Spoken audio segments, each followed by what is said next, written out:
Sao cô không nghe máy? Sao cô không nghe máy? เป็นหยังเจ้าจึงบ่รับสาย Xin lỗi anh, lúc đó tôi đang họp. Xin lỗi anh, lúc đó tôi đang họp. ขอโทษเด้ออ้ายตอนนั้นข่อยกำลังร่วมอยู่หรือว่าตอนนั้นข่อยร่วมอยู่สำหรับคำศัพท์ที่ว่า họp หมายถึงร่วมหรือว่าประชุมอิหยังอยู่เนาะ Tôi tắt tiếng điện thoại. Tôi tắt tiếng điện thoại. ข่อยปิดเสียงโทรศัพท์ Điện thoại หมายถึงโทรศัพท์เนาะ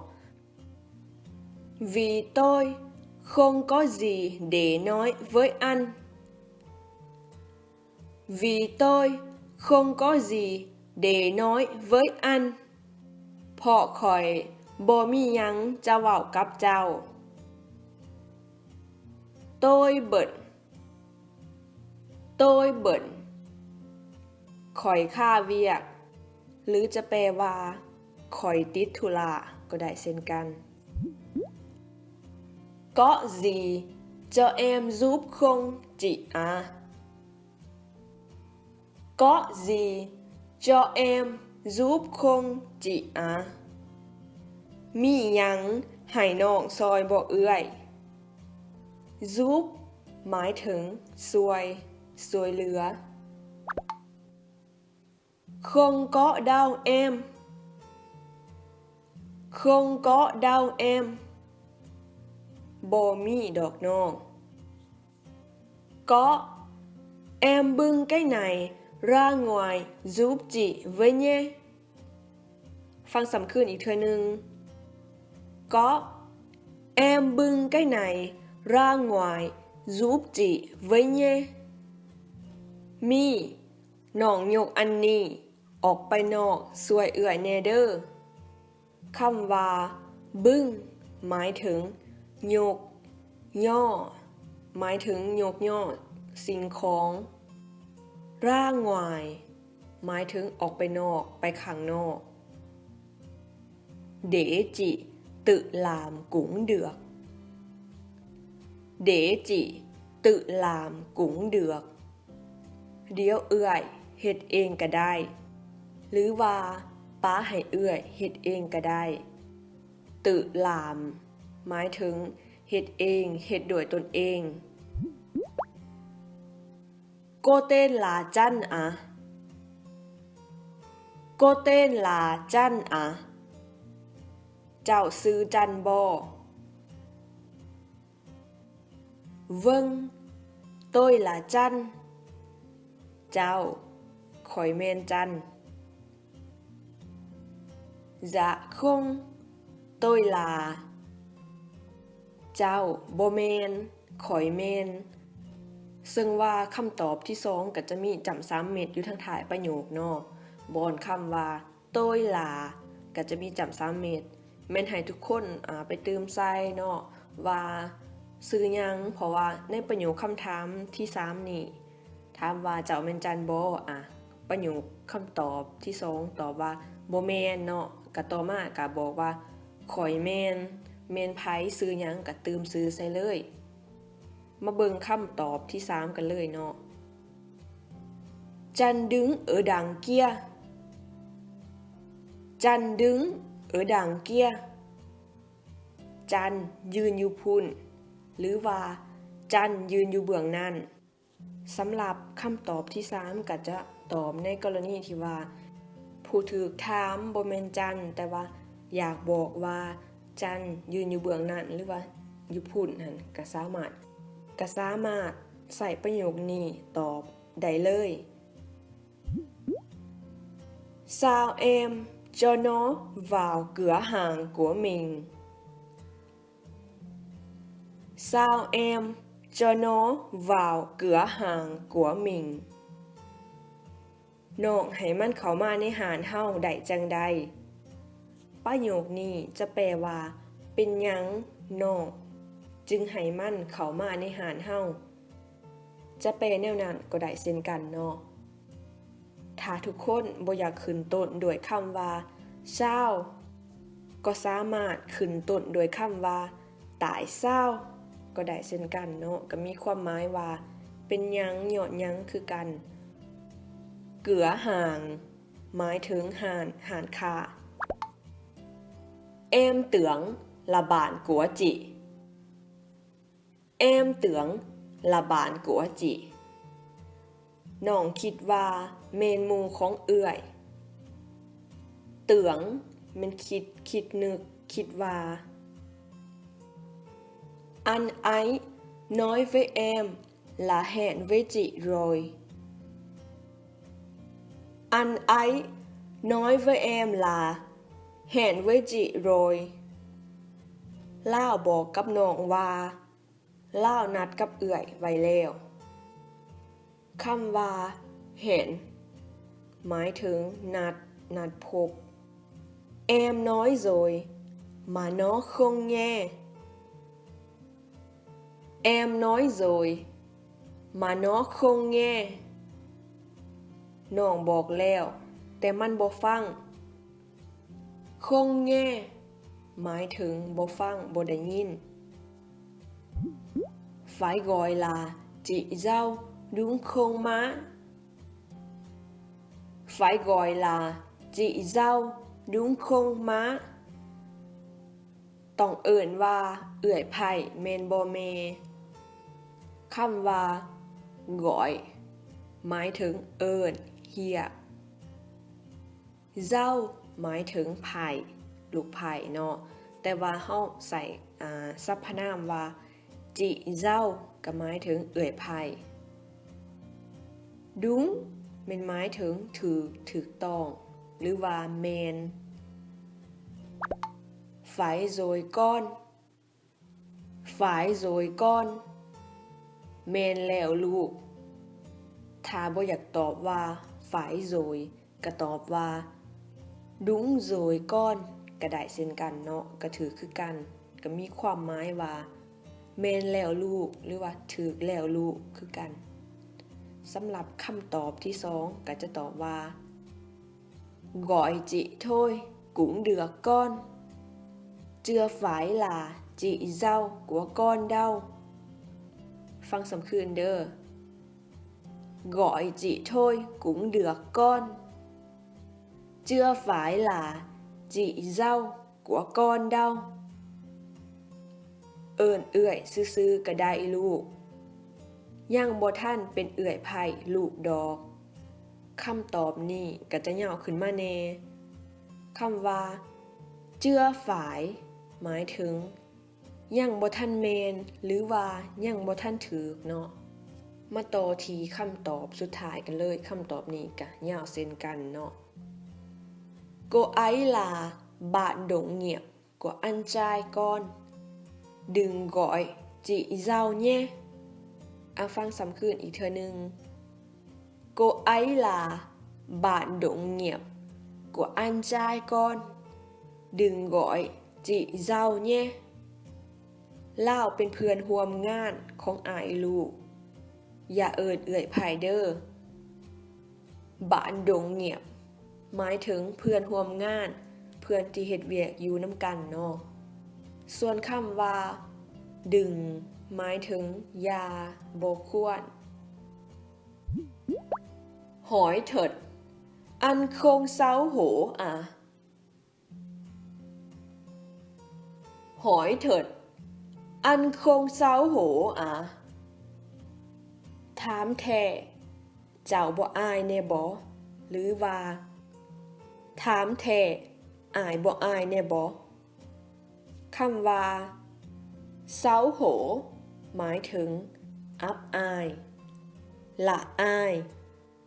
อับอายคล้ายหนาcũng xấu hổ mà anh chịu được cũng xấu hổ mà anh chịu được กะอายแต่ข่อยทนได้จิ๋วหมายถึงย่อม ยินยอมสมยอมถ้าบ่อยากแปลว่าข่อยทนได้ก็สามารถแปลว่าข่อยยอมได้แบบนั้นก็ได้เช่นกันมาต่อที่คำตอบที่2กันเลยđáng lẽ cô là người xấu hổ mới phải đáng lẽ cô là người xấu hổ mới phải แทนที่เจ้าต้องเป็นคนอายจึงจะถือหรือว่าจึงจะเมนประโยคนี้ทุกคนจะแปลว่าเจ้าตี้ควรอายจังสีเมนแปลสั้นๆแบบนั้นก็ได้เช่นกันเนาะส่วนความหมายของคำศัพท์เนาะคำว่าđáng lẽหมายถึงควรแท้แทนทีอันที่ควรส่วนคำว่าเมยฝ่ายก็แปลว่าจึงจะถือจึงจะเมนจังสิเมนเนาะก็สามารถแปลได้หลายรูปแบบให้มันเข้ากับประโยคนี้เลยต่อมาก็จะเป็นคำตอบสุดท้ายเนาะlàm gì mà xấu hổ tôi đâu có làm gì sai mà ฟังซ้ำคืนเนาะ làm gì mà xấu hổ tôi đâu có làm gì sai mà สิอ้ายเฮ็ดหยังข่อยบ่ได้เฮ็ดหยังผิดน่ะหรือว่าข่อยบ่ได้เฮ็ดหยังผิดแต่ว่า vậy làm sao ra ngoài đây vậy làm sao ra ngoài đây จังสันแล้วจะออกไปจังใดล่ะซึ่งคำถามนี้ก็อาจจะไปติดอยู่ในสถานที่ใดหนึ่งแต่ออกบ่ได้ก็อาจจะถามกันว่าจังสีแล้วเฮาสิออกไปจากนี่ได้จังใดเนาะก็สามารถใส่คำถามนี้ถามก็ได้เช่นกันคำว่าลามเศร้าหมายถึงเฮ็ดจังใดเฮ็ดแนวใดส่วนคำว่าร่างงวยได้ก็หมายถึงออกไปจากนี่หรือว่าออกไปจากที่นี่เนาะAnh biết rồi chúng ta phải đi ra lối này ฟังสำคืนเนาะเพื่อไผที่ว่าฟังบ่ทันออกเสียงนำบ่ทันเนาะ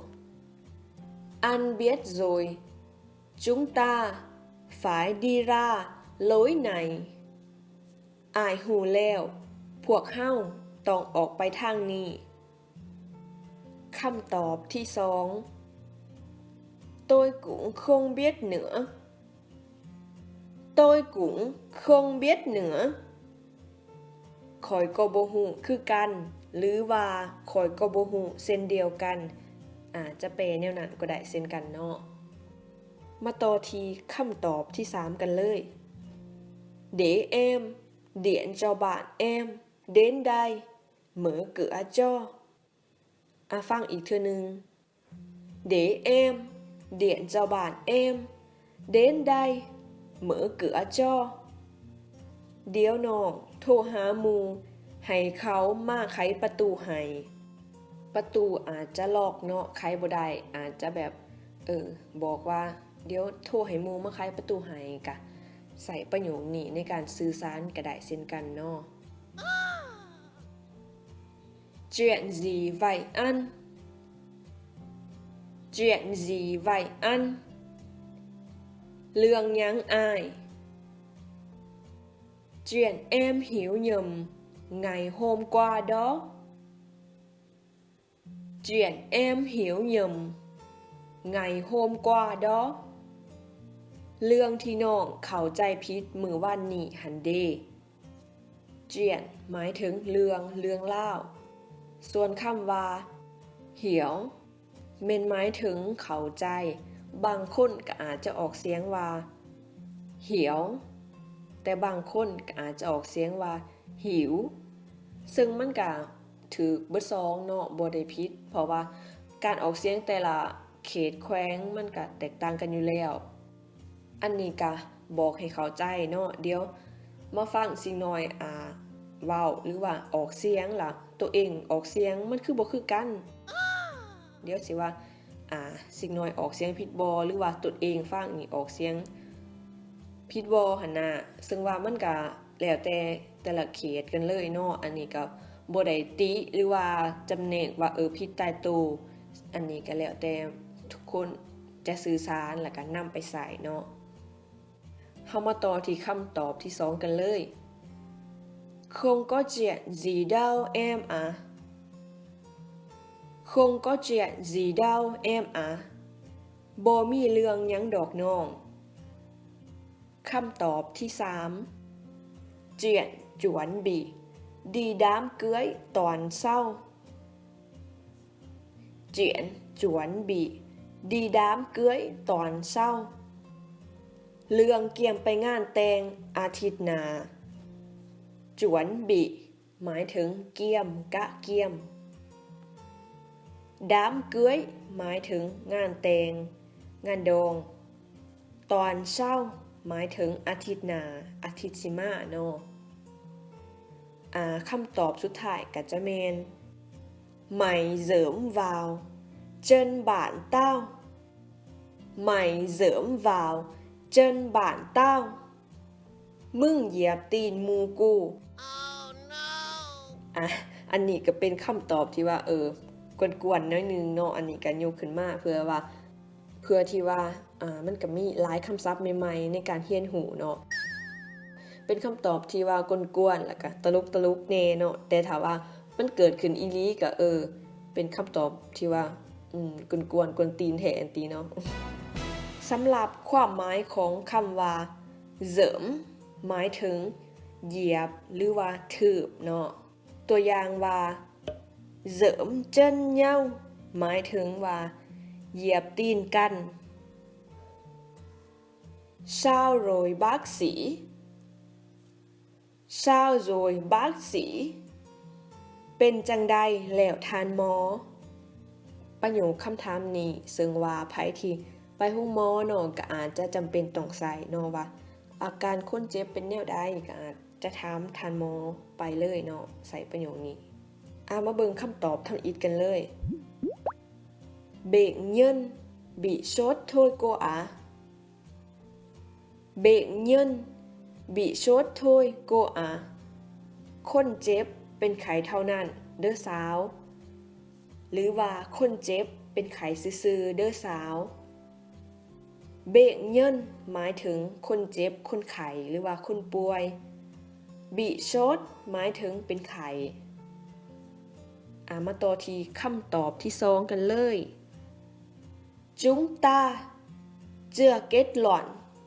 được gì cả เฮายังสรุปหยังบ่ได้ทั้งนั้นคำว่า kết luận หมายถึง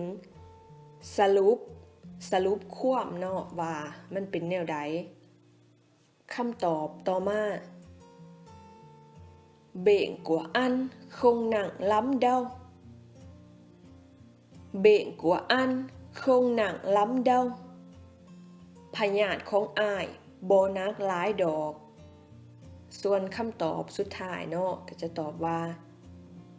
Bệnh của cô hơi nặng nên nằm viện 3 đến 4 ngày ฟังซ้ำคืน Bệnh của cô hơi nặng nên nằm viện 3 đến 4 ngày พยาธิของเจ้าค่อนข้างหนักควรนอนห้องหมอ 3-4 มื้อเฮ้ยหนังก็หมายถึงว่าค่อนข้างหนักนำเวียนหมายถึงนอนห้องหมอถ้าว่าพยาธิแห้งหรือว่าเป็นหนักก็อาจจะได้นอนห้องหมอเนาะเข้าห้องหมอภาษาเวียดก็จะบอกว่าเหนียบเวียนหมายถึงเข้าห้องหมอส่วนออกห้องหมอก็จะบอกว่าสดเวียนหมายถึงออกห้องหมอ Chúng ta tìm gì đó uống đã được không? Chúng ta tìm gì đó uống đã được không? เฮาไปหาหยังดื่มก่อนดีบ่คำว่าติมหมายถึงศอกหาส่วนคำว่าอ้วงหมายถึงดื่ม ส่วนคำว่าเดือกคงในประโยคนี้ก็แปลว่าดีบ่เนาะซึ่งทุกคนจะแปลว่าได้บ่ก็ได้เช่นกันเนาะมันก็มีความหมายคล้ายๆกันเนาะซึ่งสิ่งน้อยเองก็แปลให้มันฟังม่วนขึ้นแล้วก็สมบูรณ์แบบขึ้นเมื่อนำมาใส่ในประโยคนี้เนาะđược chứ tôi mời nhé được chứ tôi mời nhé ได้ละเนาะข่อยเลี้ยงเองเด้อหรือว่าข่อยเซิ้นเองเด้อมาต่อที่คำตอบที่2กันเลยเนาะ Mà bây giờ anh phải về nhà Mà bây giờ anh phải về nhà แต่ตอนนี้อ้ายต้องเมื่อเฮือนอาจจะติดธุระเนาะกลับไปดื่มต่อบ่ได้อาจจะเขาต้องเมื่อเฮือนเนาะคำตอบที่3กันเลย Tụi em Tụi em หมายถึง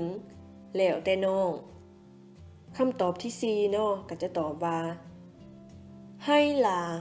mình đi uống trà sữa à Hay là mình đi uống trà sữa à หรือว่าเฮาไปดื่มชานมกันบ่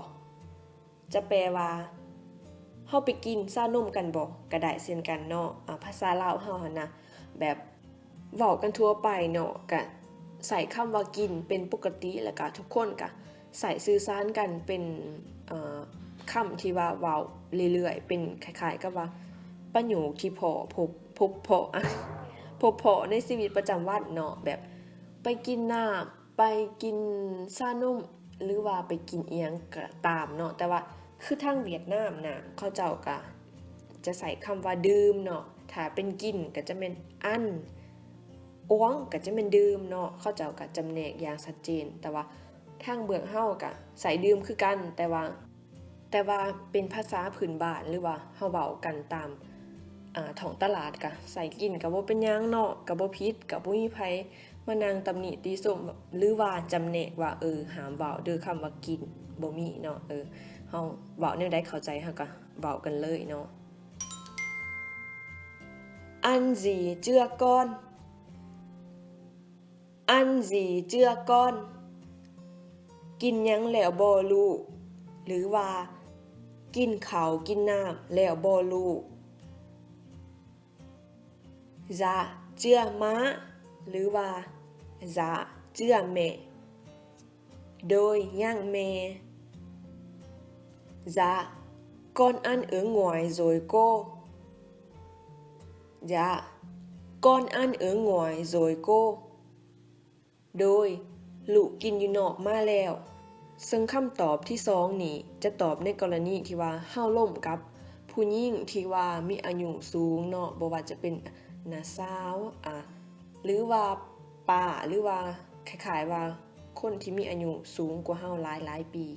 ก็เป็นการใส่สรรพนามที่ว่าสุภาพเนาะเขาจะว่าโก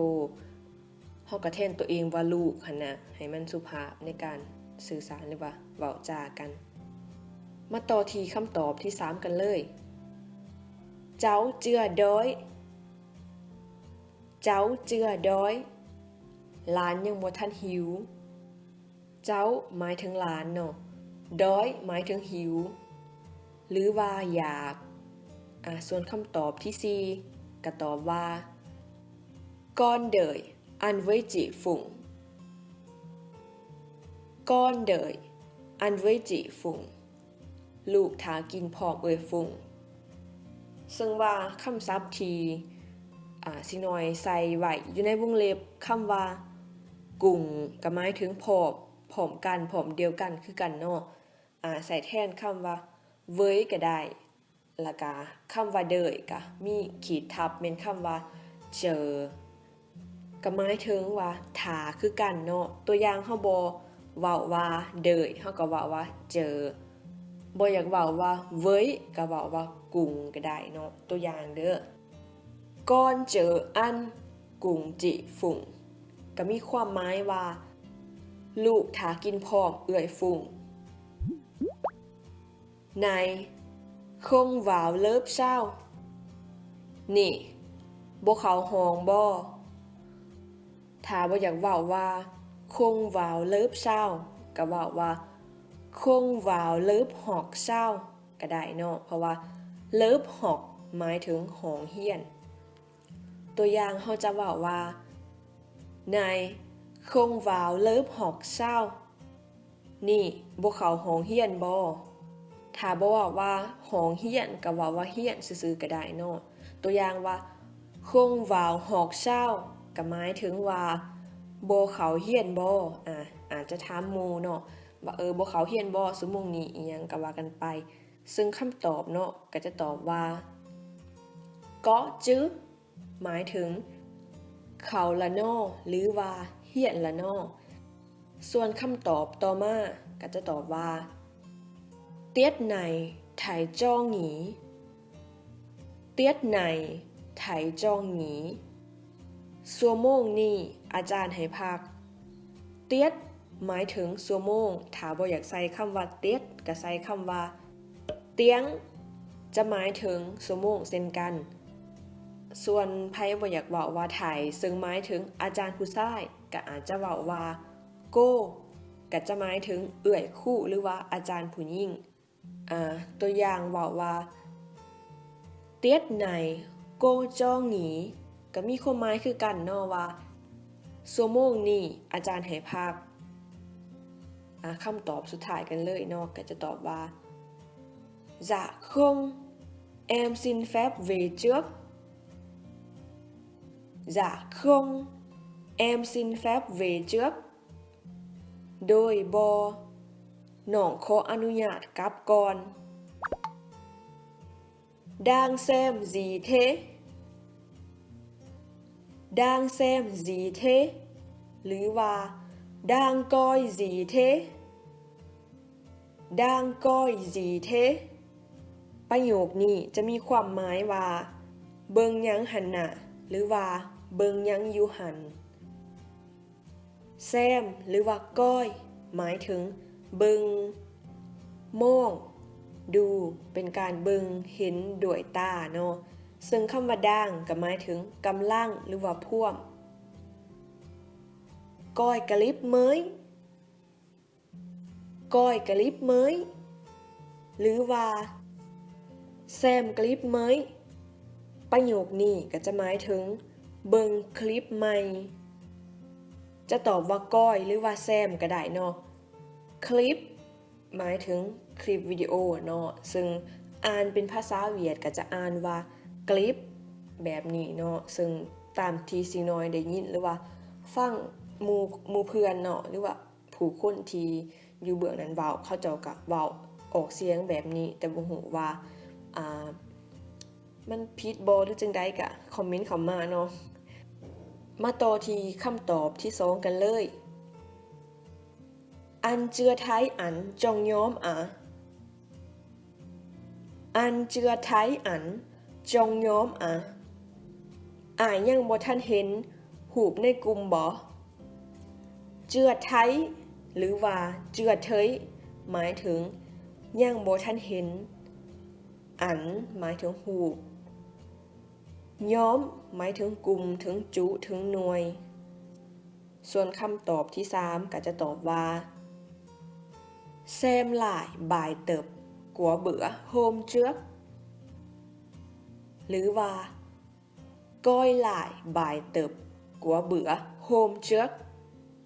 เบิ่งบทฝึกหัดของมือก่อนขึ้นใหม่หรือว่าเบิ่งขึ้นบทฝึกหัดของมือก่อนคำว่าแซมหลายหรือว่าก้อยหลายหมายถึงเบิ่งขึ้นใหม่บ่ายเติบหมายถึงบทฝึกหัดเบื่อโฮมเจือกหมายถึงขาบมือก่อนหรือว่าส่วงมือก่อนเนาะ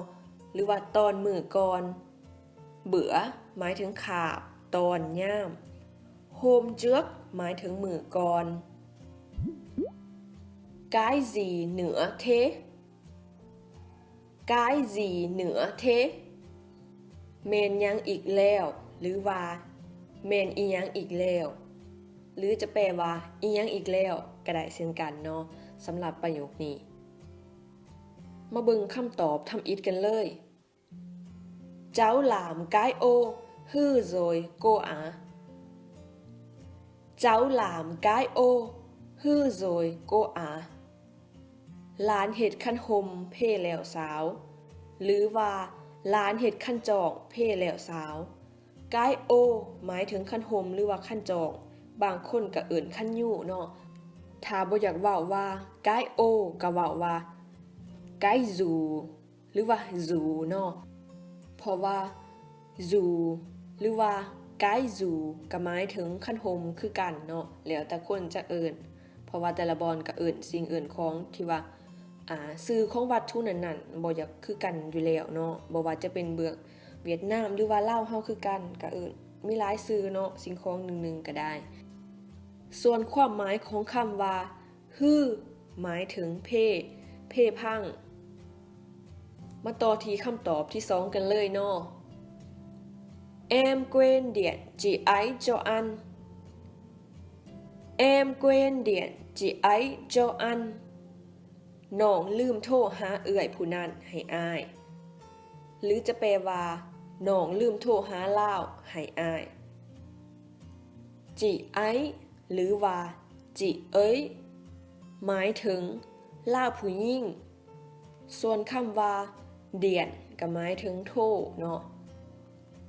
เกวนหมายถึงลืมส่วนคำตอบที่4ก็จะตอบว่าđưa hồ sơ này về với nhé đưa hồ sơ này về với nhé เอาเอกสารนี้เมื่อนำเด้อ nhưng nó không hơi quá rồi sao nhưng nó không hơi quá rồi sao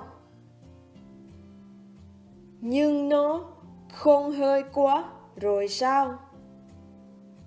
แต่มันสิบ่หลายเกินไปโพดบ่ยิ่งมีความหมายว่าแต่เนาะหมายถึงมันเฮ้ยกว่าหมายถึงเกินไปค่อนข้างที่จะเกินไปkhông đau em thế là vừa phải rồi ฟังซ้ำคืนเด้อ không đau em thế là vừa phải rồi บ่ดอกน้องสำนั่นพอดีแล้วหรือจะแปลว่าบ่ดอกน้องจังสั้นหรือว่าแบบนั้นพอดีแล้วคำว่าเvừa phảiหมายถึงพอดีแม่นหรือว่าพอดีถูกเนาะซึ่งคำว่าthế là vừa phải rồi ก็จะแปลว่าซ้ำนี่หรือว่าจังสิแบบนี้แบบนั้นซ้ำนี่นี่นะพอดีแล้วหรือว่าได้แล้วเนาะโอเคแล้วอิหยังประมาณนั้นหั่นแหละเนาะเฮามาต่อที่คำตอบที่2กันเลยเนาะอันไทยเฮยอีทได้อันไทยเฮยอีทได้อายว่ายังอยากน้อยอยู่ใดหรือว่าอายว่าค่อนข้างน้อยไปใดมาหอดคำตอบสุดท้ายกันแล้วเนาะthêm một cái nữa đi thêm một cái nữa đi เติมอีกอันนึงติ